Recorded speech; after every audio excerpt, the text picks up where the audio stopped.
रुरु एक मृग था। सोने के रंग में ढला उसका सुंदर सजीला वदन माणिक, नीलम और पन्ने की क्रांत की चित्रांगता से शोभायमान था। मखमल से मुलायम उसके रेशमी बाल, आसमानी आँखें तथा तरासे स्फटिक से उसके खुर और सींग सहज ही किसी का मन मोह लेने वाले थे। तभी तो जब भी वह वन में चौकड़ियाँ भरता तो उसे देखने वाला हर कोई आह भर उठता। जाहिर है कि रुरु एक साधारण मृग नहीं था।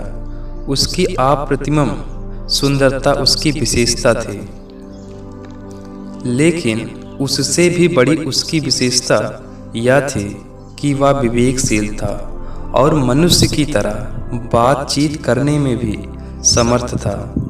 पूर्व जन्म के संस्कार से उसे ज्ञात था कि मनुष्य स्वभावतः एक लोभी प्राणी है और लोभवश वह मानवीय करुणा का भी प्रतिकार करता आया है। फिर भी सभी प्राणियों के लिए उसकी करुणा प्रबल थी और मनुष्य उसके करुणा भाव के लिए कोई अपवाद नहीं था।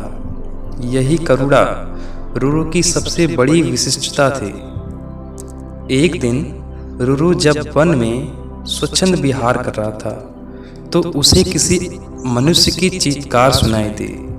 अनुसरण करता हुआ जब वह घटना स्थल पर पहुंचा तो उसने वहां की पहाड़ी नदी की धारा में एक आदमी को बहता पाया। रुरु की करुणा सहज ही फूट पड़ी। वह तत्काल पानी में कूद पड़ा और डूबते व्यक्ति को अपने पैरों को पकड़ने की सलाह दी। डूबता व्यक्ति अपनी घबराहट में रुरु के पैरों को ना पकड़ उसके ऊपर ही सवार हो गया। नाजुक रुरु उसे झटक कर अलग कर सकता था, मगर उसने ऐसा नहीं किया। अपितु अनेक कठिनाइयों के बाद भी उस व्यक्ति को अपनी पीठ पर लाद बड़े संयम और मनोबल के साथ किनारे पर ला खड़ा किया। सुरक्षित आदमी ने जब रुरु को धन्यवाद देना चाहा तो रुरु ने उससे कहा, अगर तू सच में मुझे धन्यवाद देना चाहता है तो यह बात किसी को नहीं बताना कि तूने एक ऐसे मृग द्वारा पुनर्जीवन पाया है जो एक विशिष्ट स्वर्ण मृग है, क्योंकि तुम्हारी दुनिया के लोग जब मेरे अस्तित्व को जानेंगे तो वे निस्संदेह मेरा शिकार करना चाहेंगे। इस प्रकार उस मनुष्य को विदा कर रुरु पुनः अपने निवास स्थान को चला गया। कालांतर में उस राज्य की रानी को एक स्वप्न आया। उसने स्वप्न में रुरु साक्षात दर्शन कर लिए। रुरु की सुंदरता पर मुग्ध और हर सुंदर वस्तु को प्राप्त करने की तीव्र अभिलाषा से रुरु को अपने पास रखने की उसकी लालसा प्रबल हुई। तत्काल उसने राजा से रुरु को ढूंढकर लाने का आग्रह किया। सत्ता में मद चूर राजा उसकी याचना को ठुकरा नहीं सकता।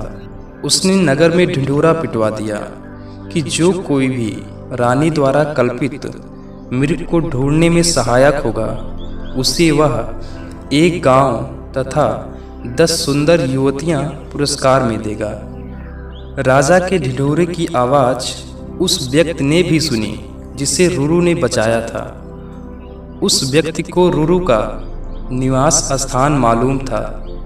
बिना एक क्षण गवाए वह दौड़ता हुआ राजा के दरबार में पहुंचा। फिर हाँफते हुए उसने रुरु का सारा भेद राजा के सामने उगल डाला। राजा और उसके सिपाही उस व्यक्ति के साथ तत्काल उस वन में पहुंचे और रुरु के निवास स्थल को चारों ओर से घेर लिया। उनकी खुशी का ठिकाना न रहा जब उन्होंने रुरु को रानी की बताई छवि के बिल्कुल अनुरूप पाया। राजा ने तब धनुष साधा और रुरु उसके ठीक निशाने पर था। चारों तरफ से घिरे रुरु ने तब राजा से मनुष्य की भाषा में यह कहा, राजन, तुम मुझे मार डालो मगर उससे पहले यह बताओ कि तुम्हें मेरा ठिकाना कैसे मालूम हुआ।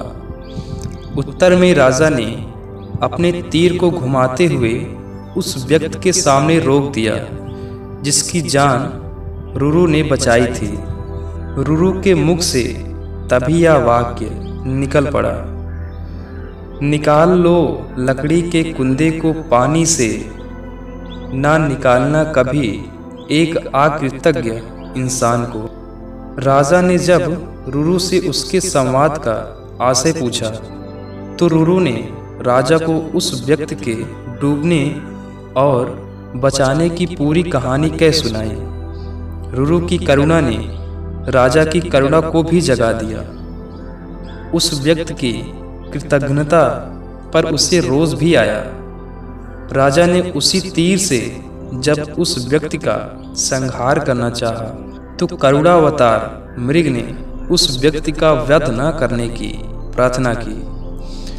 रुरु की विशिष्टताओं से प्रभावित राजा ने उसे अपने साथ अपने राज्य में आने का निमंत्रण दिया। रुरु ने राजा के अनुग्रह का नहीं ठुकराया और कुछ दिनों तक वह राजा के आतिथ्य को स्वीकार कर पुनः अपने निवास स्थल को लौट गया।